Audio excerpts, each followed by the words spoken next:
Welcome to Camera Ready and Abel, the podcast that explores the intersection of media change and personal growth.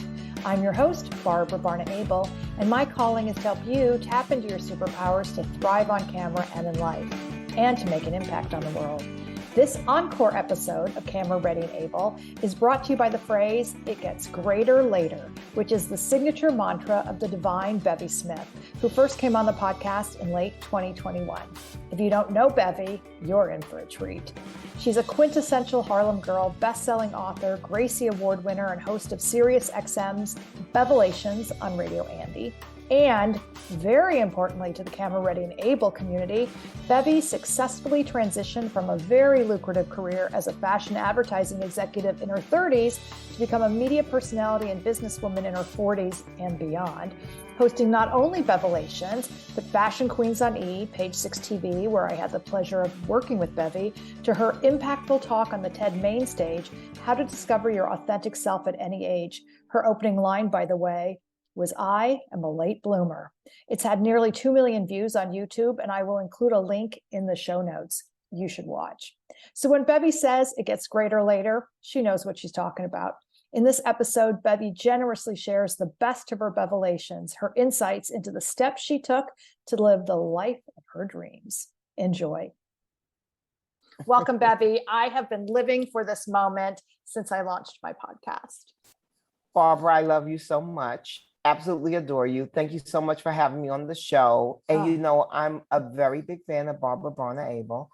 Whenever people say to me that they want to get into TV and all that kind of stuff, I'm like, have you done any on-camera classes? And if they say no, I say, well, I'm going to connect you with my friend Barbara, because you are so good at what you do. And I think in this world that we're living in now, where diversity and inclusion is like, those are buzzwords, but you've always been a person that has always, instead of trying to squelch people's uniqueness, you've always been like, no, you've not even used the word diversity, but you've always encouraged the talent that you work with to show up as they are versus showing up as, "Hi, I'm Bevy Smith and I'm a newscaster and I'm going to sound like everyone else on television," because I think it's the thing to do. Okay, so Bevy, kudos to you, my love, for being ahead of the damn curve and doing it authentically, because that's the grand New Yorker in you, because you know it's all about the melting pot. Okay, Bevy, I love you to the moon and back, to the edges of the universe. Thank you. And it's actually a beautiful, perfect segue to one of the most important things I want to say from the beginning. So obviously words matter. There's a reason why I choose a word or a phrase for every episode. And, two words that come up when I think about you all the time are generosity and family.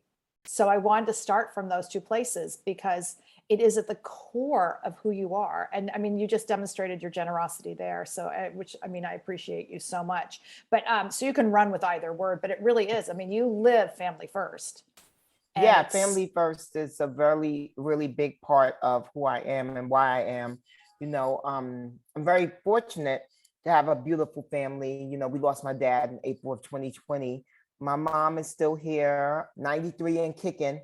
My sister has 5 beautiful children, very close with all of them. My niece actually is working with the marketing company that is doing all my Bevelations rollout. So she's actually on my Bevelations team, which is so cool. I have a beautiful big brother who gave me the love of music and love of art. So we're a small but mighty tribe. And of course, I also have an amazing brother-in-law who is like my brother. And so I've been very, very fortunate in this world to be able to go through it with really great support team, you know what I mean? And my family, they're everything to me. And in turn, they give me so much. And they allow me to be able to go out into the world and show up the way I do, with confidence and with grace and with an understanding that who I am is more than enough. Well, if you haven't read the book, it's on every page of Bevelations, is how much, from your girlhood. And I've said it over and over again. I write it, I post it often, that I so wish that this book had existed when I was younger. It, would have changed my life so much. So, as soon as it came out, I gave it to all my nieces, niece-in-laws. My son's girlfriend has it on her nightstand, which, I mean, it really just is such an essential life manual. And to that, you also expand the notion of family. Yes. And that's, now we get into the intersection of generosity. Because first of all, I know personally for a fact how generous you are with your family, and in terms, just even with time and love and kindness, but you do the same thing as how much you show up for others. And then there's just like amazing, I don't know, even, I mean, I guess we call it a family, but just this incredible community of people around you. Yeah, it is about a community. You know, my best friend, who's been my best friend for 30 years, is also my publicist. Now, before people get the wrong idea, she's actually a publicist by trade. So when you're listening to this, please don't, give someone who's in your friend circle and your family circle a big job that they have no training and no real ability to do. Okay. My publicist is actually a publicist who just happens to be my best friend. My sister is my assistant. One of my other best friends is my wardrobe stylist. I believe in working with friends and family. And can it be tough at times? Yes, but respect has to come. It has to be first and foremost. And for me, I really like to be in a space where I feel very protected and very covered. And so I found that working with friends and family really does give you that. But again, they have to actually be qualified to do these jobs. Because I know a lot of people try to get friends and family jobs just to give them something to do. And it's like, oh, you were a postman, but you don't want to do that anymore. You can now be my manager. Well, that's not going to work. That is not going to work. Yeah, that's not going to work. My friend that handles my speaking engagements is actually someone who books talent all the time. So it's, I got very blessed and fortunate to have friends who are very capable and very accomplished. And now they get to do that for me. Right. But I think about what you do for others. And I also think about the work relationships. I mean, I can go through, it's like you're, long-term. Wagmeister. And Carlos. I mean, so, we have that relationship, but I also think, from your past, from Miss Lawrence to your long-term, relationship with Emil Wilbekin and just on and on and on. And my point is, that all these relationships endure, and we're going to get into those because those are some of my favorite Bevelations that I've learned from you, and that the fact that like you live your Bevelations. Which, by the way, can I stop right now and just ask you, how do you define a Bevelation? Oh, a Bevelation is, I love your description, but Bevelation really came about because many moons ago when I first started doing TV, and this is all in the book, I auditioned for the Tim Gunn show on it was at the time it was on Bravo, and Andy Cohen was just an executive there. He was not on TV, and I got a call from a friend who I just randomly told them, "Oh, I want to do TV," and I was an advertising executive prior to that. So the friend is like, "Okay," takes it in. Good luck with that. But it just turns out he's on Fire Island with Andy one summer, like a couple of months literally after I told him this. And Andy's talking about how he's trying to cast the Tim Gunn show. He needs a woman who is funny, but also knowledgeable about fashion. And my friend Hunter Hill says, my friend Bevy Smith is really funny. She's worked in fashion her entire career, and she wants to do TV. So Andy's like, oh, I'll have my casting people, get in contact. And so I went in and I did I didn't do a chemistry test. I just did a test. And he loved me. And they sent me a contract, and I did not do the job because the contract was not very good. And I was like, oh, if I got a job this easy on TV, I can get another one, surely. Little did I know it would take 7 years between that first contract and to get the Fashion Queens. But it was 7 years of a lot of highs and lows, and you learn something from all of it. But in between that 7 years, Andy Cohen kept calling me for different pilots and different shows. And he had a show called Fashionality that he was trying to create. And there was a panel with Kelly Catrone, the publicist who was on all kinds of Bravo shows, and Nene Leakes and Bethany Frankel. It was all these like big wig Bravo celebrities. And then me. And at the time, Barbara, I did not want to be very outspoken because I was like, I do not want to go on TV as the big mouth Black woman. I was like, that's such a trope that I don't want to be involved in, which is shocking to people because now they know me as a big mouth Black woman who's on TV. But initially I was like, not so much. And so I was really quiet on the panel, Barbara. And I think even you'll see, I mean, you, and I would love to know your opinion on this because obviously you cast me for the Page Six TV show. And, you know, I'm always still a person who's very aware of like, I don't want to get into the fray. I don't want to argue with people I'm on the panel with. I want to let everyone have an opportunity to speak. I don't want to cut people off. I think I'm still like that, even though now, obviously, I know how to get in. But at that point, I didn't even know how to insert myself into conversations. And he was like, you know, the panels wasn't that great, but I want you to do a woman on the street segment. And I'm going to call it Bevelations. And I was supposed to go on the street and interview people about everyday common things. Kind of like Billy on the Street, Billy Eichner's show. Mm-hmm. But I was going to be doing that. It was called Bevelations. And so that's where the title came from. And it was supposed to be me unearthing like, you know, interesting tidbits, things you had never heard before, you know, taking a different and a novel approach to interviewing folks about pop culture, about politics, whatever. And that was how we came to a Bevelation. And so my show on Sirius XM, Bevelations, is all about that. So I try not to ask the same questions that you're going to get everywhere else.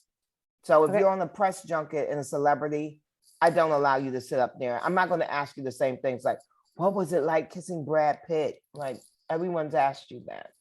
I'm going to ask, you know, when Brad Pitt kissed you, did he have garlicky breath or minty breath? I mean, that's just something I made up, but yeah. Okay. Everyone stop. We just got a Bevelation. It's always a master class. That is a perfect example of reframing. So it's not, just to be clear, for everyone who doesn't know, what often happens so much with those hosts anyway is questions are written by a producer who needs to cut something together.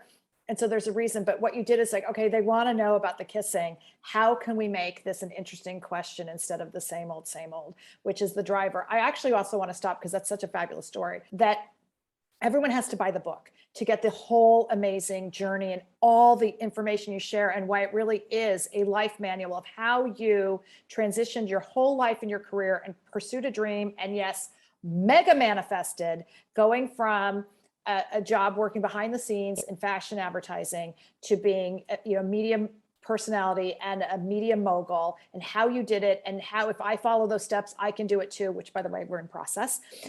So I just want everyone to know, because otherwise this would be, an 8-hour epic podcast episode if you walk through everything.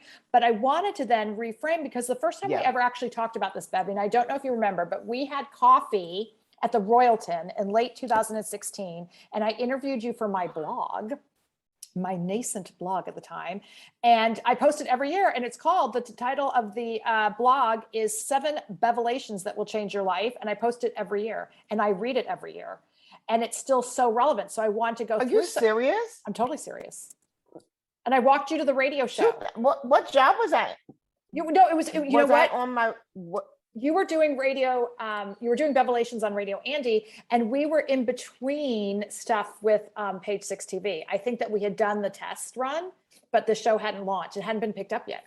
And we stayed in touch. Okay. And so that's another thing I want to point out. Okay. Thanks for asking that question, because there's so many things for everyone listening who just to be able to connect dots. One of my favorite things, I share this with a lot of people about your own story, is the fact that you turned Andy Cohen down for a job co-hosting the Tim Gunn Show. And yet he continued to pursue you. And so I want to say that to everyone. It's because you brought value and you understood your value to Andy. It wasn't all about you. And then it also goes into, we're going to get to this later, is how to maintain relationships and how to connect authentically with people. Oh, authentically. And that it's all about connecting with people authentically, and it's not about networking ever. Yeah, it's not transactional. And so there we have, because I think, didn't he legendarily say to you, I know I'm going to work with you again. We're going to find something to do together. Oh yeah, no, he said that. He said, we're going to find something. Yeah. And for 7 years, he tried to find something, and then finally he found Fashion Queens. There you go. And there's also something about the 7 years, because nobody ever wants to hear this when they're starting out. But I also love using Billy Eichner, who I admire tremendously, as a case study. I think it is about 7 years from when I first got his early 2000s, his Billy on the Street reel from WME, it was probably William Morris at the time, which I used to use in my host class as an example of somebody who was reinventing a genre. He took something, Man on the Street, made it his own, but he was so ahead of everyone else that it took a lot of things, technology, programming, opportunities, everything to catch up with Billy Eichner. And now let's look at where he is today. And Miss Lawrence, my co-host from Fashion Queens, is now in a new film Billy Eichner has written and produced, and it's called Bros, and it's the first ever all-gay rom-com. So we have to get Miss Lawrence on this show too. Oh my God. Miss Lawrence has an amazing career trajectory. Okay, I'm just getting chill because one of, a life highlight for me was dancing with Miss Lawrence at the dinner honoring you. Yes. And oh my God. When that was the Harlem, was it? It was Harlem Eat Up. Yeah, that was incredible. And I was like, okay, I'm dancing with Miss Lawrence. And you tore up that dance floor, Barbara. That's what the folks don't know. Barbara's a dancing machine.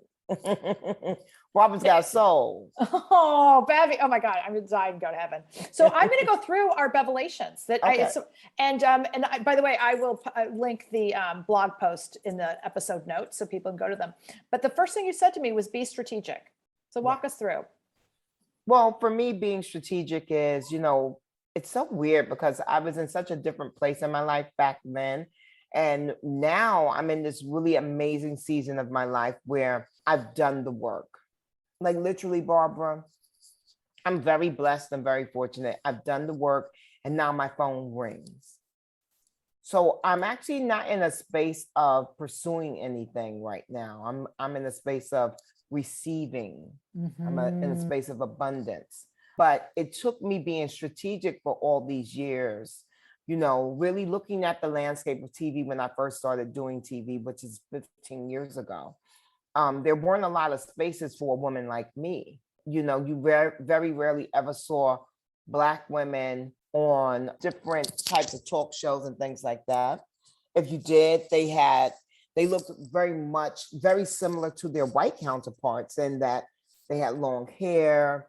They were oftentimes thin. They were oftentimes light skinned. And then, I came on the scene and I'm dark skinned. I'm curvy. I have short hair most times. Today, my hair is a little longer, but most times I have short hair. And so I had to be very strategic about what I said yes to. Because my life is really very interesting in that I'm a New York City girl who has a lot of access to things in fashion and art and pop culture and things, I would really make a very good reality TV star. I have a very, very big, bold, abundant life that's filled with like lots of shiny objects.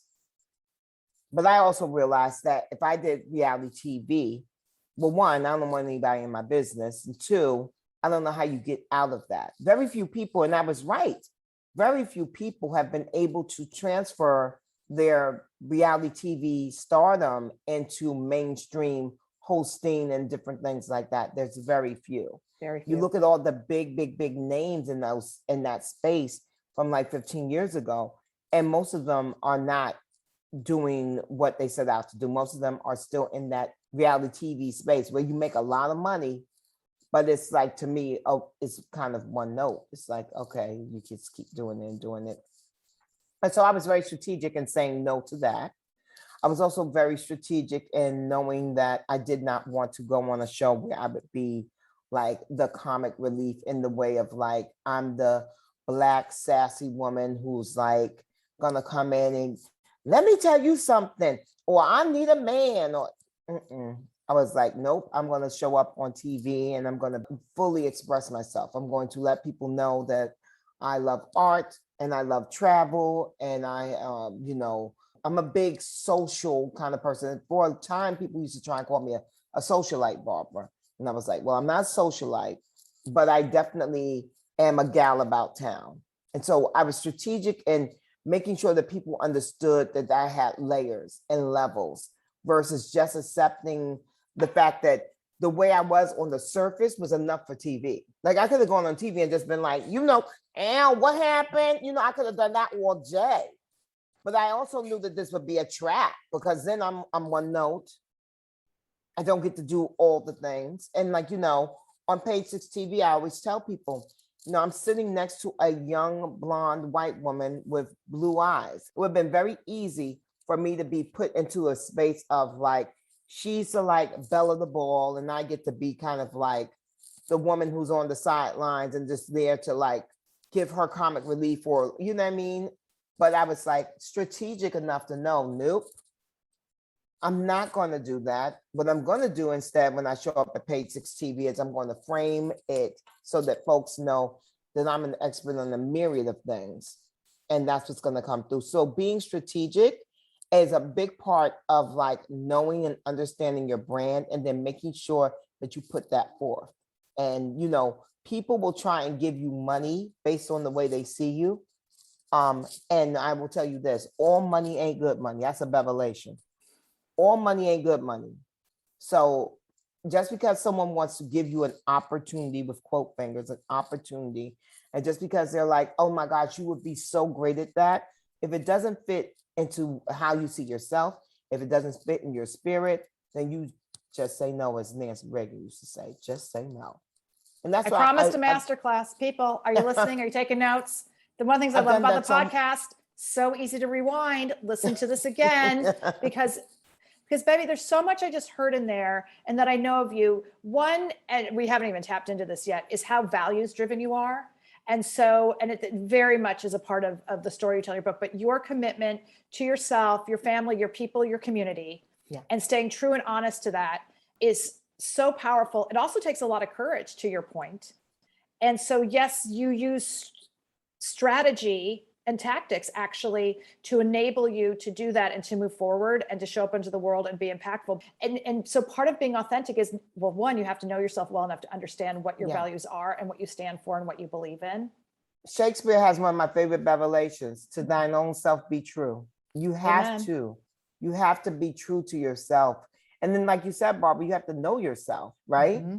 So that takes the good introspective work.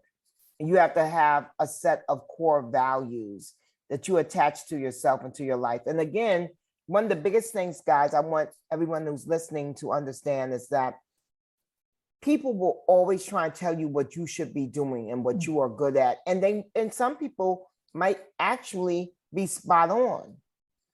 But if something does not feel right, then you should not do it. Barbara, I don't even know if we were going to get into this, but even taking Page Six TV went against everything I wanted to do. And it was Andy Cohen, and it was a dear friend of mine, Alexander Jewett, who's a big muckety muck over at Dead Mercury, which is one of the largest daytime talk show, syndicators. And she said, Bevy, people work all their careers to get a daytime syndicated show. You should take it. And Andy was like, Bevy, you'll be on TV every day. You have to take it. In my spirit, I didn't want to take it because, as you know, Barbara, I'm against gossip. And I also don't care that much about celebrities in that way that I want to spend. I like talking to celebrities versus talking about celebrities. Mm-hmm. And so it was a tough gig for me to take. But because two people I really respected in the industry said it was a good thing, I took it. I don't regret taking it because I know everything is as it should be. And I know that I took it for a reason. And I know one of those reasons is so that I could have really established a relationship with you, established a relationship with Michael Weinberg, established a relationship with Carlos and Elizabeth, and a myriad of other folks that, Charlie, my producer, Ty, my producer, Kathleen, my producer, like a lot of people, Jim, my stage manager. I met amazing people. So that's a big reason why I took the gig. And there's going to be something else at play, Barbara. One day I'm going to be doing a job and it's going to be, the light bulb is going to go off. It's going to be like, Page Six prepared you for this moment. Page Six prepared you for this moment. I will tell you right now too, Barbara, that because of Page Six, when I just hosted the Rock and Roll Hall of Fame red carpet, it was live. And it was a lot of moving parts. I'm not flummoxed by moving parts because I did a live show, for 2 years every day. So that's another reason why I took it. You see, so everything is as it should be. And so I know that that's the reason why I was led to do that, right? But it's still, I'm here to tell you, it went against my spirit. It went against my spirit. I hear that. And yet, I want to repeat you, Bevy. I think you added to the conversation in ways that you don't realize, because your voice was needed in the space, and you started to introduce ideas and concepts and a way to look at the world that was different than what we're all hearing in that space. And it impacted me deeply. And I can remember to this day, the first time you walked into my office, and I was like, holy cow, who did I just meet? And why didn't I get to meet her decades ago? So that goes back. I wasn't ready for you, Barbara. Well, I guess I was too busy being a fancy advertising executive. I wasn't ready for you back then. Well, going back into our 7 Bevelations, because you've tapped on a bunch of them. One was know who you are, be confident, and know your worth. We could do a whole nother episode whenever you want to, or when you come out in paperback, about doing the work, because that, and your description of doing the work in here and the detail you go into the book Bevelations. Again, it's just the most amazing one-stop resource of all time. Barbara, can I just stop you right there for doing the work? Because I have to then give you your props again. Doing the work, a big part of it is taking your classes. And I cannot stress this enough. And now that we're in a world where everyone's comfortable doing Zoom classes and things like that, no matter where you are in the world, you should be meeting with Barbara if you want to do TV hosting and things like that, because the way you teach, the lessons, and again, like I said at the beginning, the way you allow people to be themselves and you want them to be their most authentic selves, and you really help them tap into that thing that everyone has that will make them relatable to the broader audience. Also, too, not for nothing, I always tell people it's also a lovely, lovely bonus that you can actually cast someone on the show. So if they've taken a class and Barbara thinks you got something, baby, the next time she's casting something, you might just get a phone call. So it's a twofer when you get Barbara. So I urge people to do it. But doing the work is a big part of it. You know, I think I called you, I called you a couple of times, but you worked with me. Did I do a prompter class with you after Page 6 TV went off? And then I also called you about for another something I did with you. And I've already had shows, but you can always come back and get a refresher. And Barbara's my refresher gal.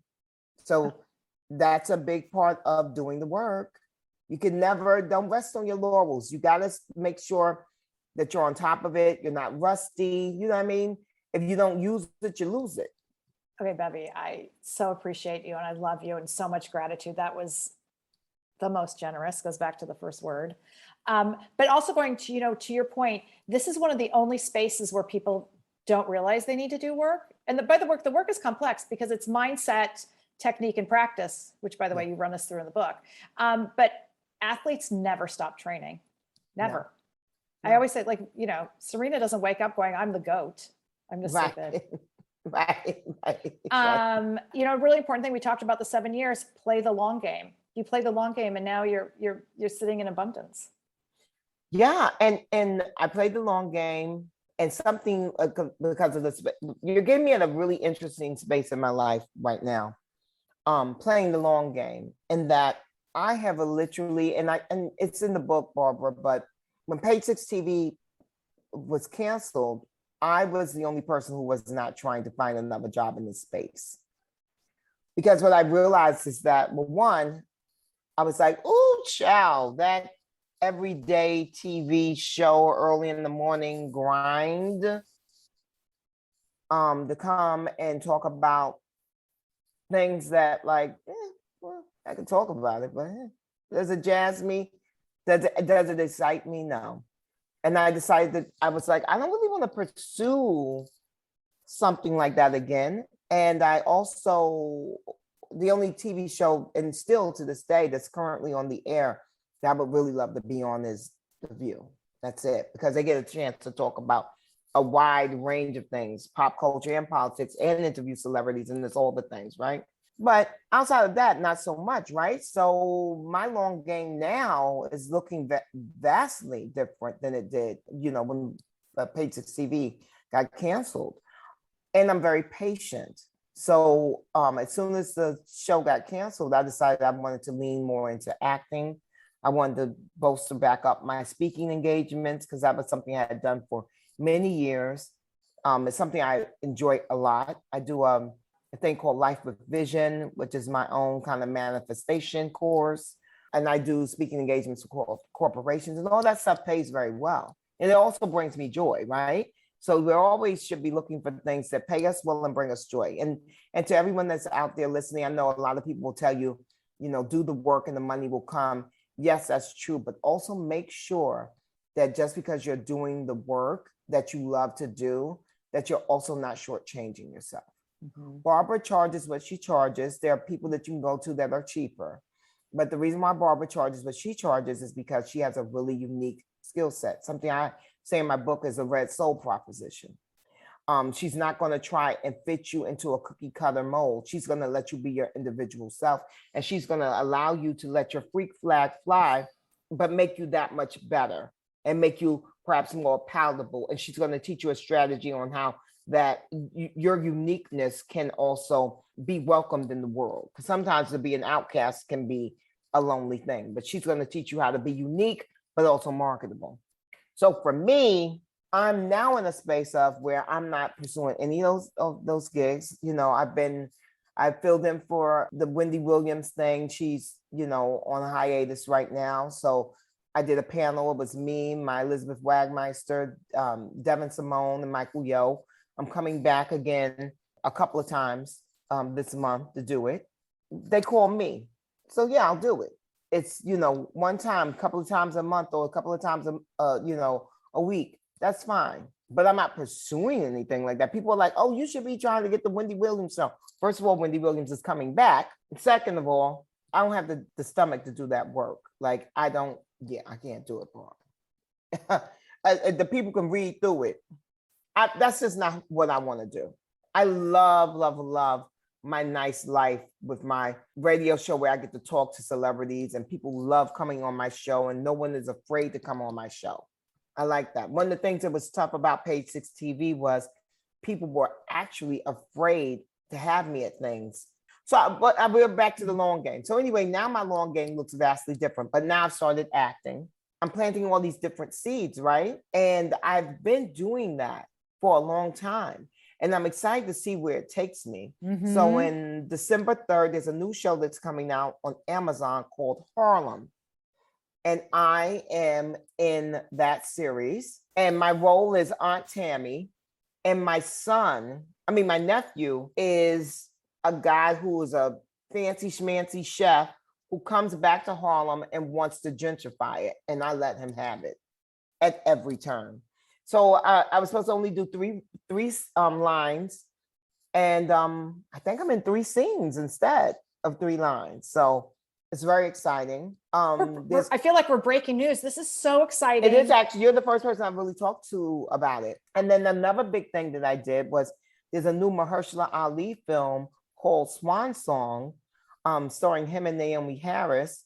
And I actually was the art consultant on it. So when you're watching this film in his home, all of the paintings that are in the home, I actually selected, and I actually brokered the negotiations for the half. Kende Wiley, the guy who actually did the Obama. I met him at your birthday party. You met him at my birthday party. Oh, again, great moment from my life. Right. Never forget. He is a friend. So I called him up and said, I'm working on this project, and, I was able to get these things done. So a lot of great artwork in there, but that's something that in the book, Barbara, as you know, I talked about wanting to lean into my art, architecture, wanting to get back into trying to act. So those are things that I put down, and now they're manifesting. So it's so funny when people ask me, well, what's going on with you now? And to everyone that's listening, people will always be asking you that. And honestly, for me, I think it's a rude question because, well, what's going on with you now? You have a damn 9 to 5. What's going on with you? Same old, right? Well, for people that don't have a 9 to 5, we're in a constant state of flux. We're always planting seeds and waiting for them to grow. And so don't feel pressured by people to have something going every moment of the day, especially during the pandemic. Everyone was writing books and doing this, that, and the other. And people were feeling like they weren't enough because they were maybe just sitting at home trying to survive a global pandemic. And that is doing something. That is doing something. I'm interrupting, but to what you're saying, because I work through this a lot with my private coaching clients, is the notion of the times when we are planting seeds, that is doing something. That is doing something. And so in a corporate thing, that might be, or if you're a founder, that's research and development.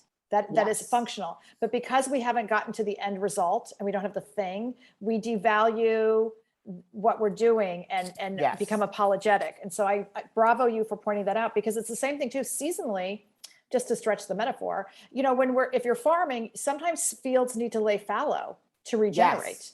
Yes. And you speak so much about self-care. So and that would be a version of that. And so that's not doing nothing. That is being in process and honoring the cycles and what needs to do to set yourself up for success. And so having this a realistic understanding that just because you want it, it doesn't mean that it happens now. And that's why we got to have to, plant seeds, but also staying with it. And the fact that one of the things though you do that's so powerful that I realize is this notion in a hyper niche world, you're an expert on you, Bevy. So to give people permission to understand what that means and how you show up in the world consistently, which is why you can exist so successfully in multiple lanes, because you didn't get narrow cast into this. I'm going to be an expert on talking about celebrities. I'm an expert on me and how I show up. And so the brand of you, if we can use that term or not, it shows up, and that's the through line to everything you do. A quick thing I just want to point out was, because then I want to get to your real most important tagline of all time, but is you did teach me was how important it is to fly low to the ground, because it's really easy to get sucked in and to overlive. And how important, which I might be guilty of right now, but I've had a tough 2 years. I might be overlived. I might be getting overserved right now, Barbara. But it's so true. Living close to the ground, like flying low to the ground, is something that really has been able to sustain me, because when you have a huge overhead and you're trying to pursue your dreams, that's why oftentimes you'll hear people say, Barbara, and I know you've seen it, so many people come through your door and they are on fire and they're going to do this, that, and the third. And if you were to check up on them 2 years later, they've gone back to their old lives because it didn't happen. Well, how long did you pursue it? A year. Is that really pursuing something? A year? 2 years? It took 7 years. And I don't know, even if you're not a Christian or whatever, you should know that 7 is the number of completion in the Bible. So it took 7 years from quitting Rolling Stone for me to secure Fashion Queens on Bravo. 7 years. And if I often look at it, as a matter of fact, a year prior to me getting Fashion Queens, I called up a dear friend of mine, Ali Muhammad, and I said to him, I think we should do a docuseries called Last Chance Bevy. And I was like, I want you to follow me around, because if it doesn't crack in this year, I think I'm going to go back and get a nice, big, lofty fashion job. I think I'm going to go back and do it, because it's like, there's no need for me to struggle. I can go get a very big job. When I quit Rolling Stone in 2005, I was making $350,000 a year. So I knew I could go back and get a nice, cushy gig. And thank God I didn't. Because if I had quit in year 6 or in year 5, this life that I have now, where I wake up every morning and I get to decide what it is that I want to do and how I want to live my life. And I can take an hour out and hang out with my friend Barbara and talk on her podcast. And then after this, I'm going to do a book signing at Housing Works. And then later on, I'm going to see my friend Amanda Seals at the Apollo for her Smart, Funny, and Black series. It's like, I don't get to have this if I quit in year 5 or year 4 or year 6. I don't get it. So staying the course, doing the work, believing in yourself, and understanding that just to have a drive, just to have a desire, just to have an intention is not enough. You must put work behind those things. And you must have the wherewithal, the resolute tenacity to stay the course. Barbara, this is a really good one. Look out for the small signals from the universe that you're on the right track. There was no denying that I was supposed to be doing this, because the universe kept rewarding me, not financially, The universe had me broke as a joke. But as far as the work I kept getting better and better assignments. Oh, Bevy, you're going to interview Natalie Cole on Access Hollywood. Oh, Bevy, you're going to, interview, Andre Leon Talley for BT. Oh, kept getting all these really great nods that the universe was telling me, yeah, you got it, girl. You're doing what you're supposed to be doing. If I had been ignoring that because I wasn't making money at it, that's only one way to chart success, the money. You got to look at the work that you're doing. And if the work that you're doing is actually fulfilling you, then yeah, you're successful. You're winning. That's all we all want, right? We all want to be able to realize our dreams too. In my book, I always talk about daring to dream. I dared to dream, and then the universe conspired to give me my dreams and make them come true. Now, there was no money attached to it initially, but then the money caught up. And it's cute now. It's nice for me. I got a nice life. Look at you. Sometimes I'm like, oh, look at you. So amazing. So respecting your time, Bevy, and the fact that the people waiting for you. Can you just say the most powerful tagline of all time, especially for me, woman at this season of my life? It gets greater later. It gets greater later. That's the mantra. Barbara, I know that you know that I interviewed Cicely Tyson 2 days before she died. And she was 94 years old. And she had just won her honorary Oscar. At the age of 91, I want to say that she had won her Tony. At the age of 93, it was the first time she had ever had a series regular role. She was playing Viola Davis's mom on How to Get Away with Murder. All these amazing things were happening to Cicely Tyson in her 90s, in the late 80s. I've always believed it gets greater later because I have parents who were older and I saw the way they navigated the world. And I also believe that for all of us, even if you've been successful in one space and now you're coming into this new space, there's so much that we have learned over the years of just living and being that we can take with us. And that gives us a leg up.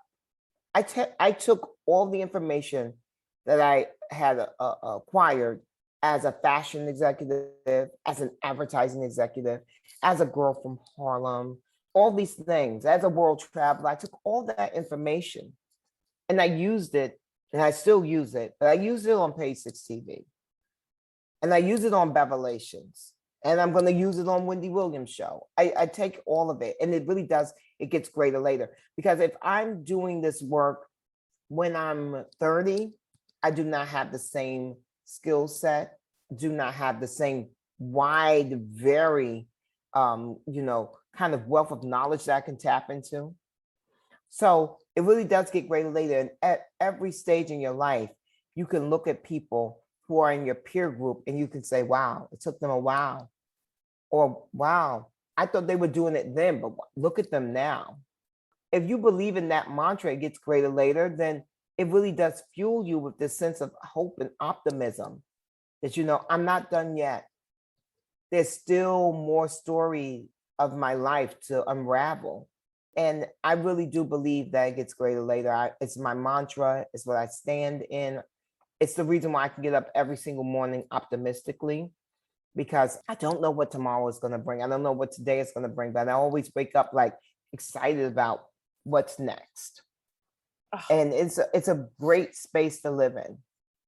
The other things is that, guys, please tap into your gratitude pool. Please, and I don't care what is going on that you may think is so horrible and this is wrong and blah, blah, blah. Please understand that you are still abundant and you are still worthy of admiration. And there's someone watching you right now who wishes they were in your shoes. And really quick technical information too. I didn't have a publicist until I was truly successful, because you do not need to spend the money on a publicist unless you have something to publicize. So I didn't even get a full-time publicist until I went to Page 6 TV. If you can get an agent, great. I've had 2 great agents. Well, I've had 1 great agent, and I've been with 2 great agencies, CAA and UTA. What I would say is this: very rare will you ever find an agent that's going to work hard for you and to actually go out and pursue finding work for you. Most of them field phone calls. And so do not feel like you should be putting all your time and energy into finding an agent.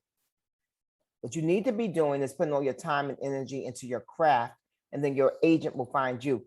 Another really technical thing I want you guys to know too is that, and I touched on this, but really do the work and the money will come.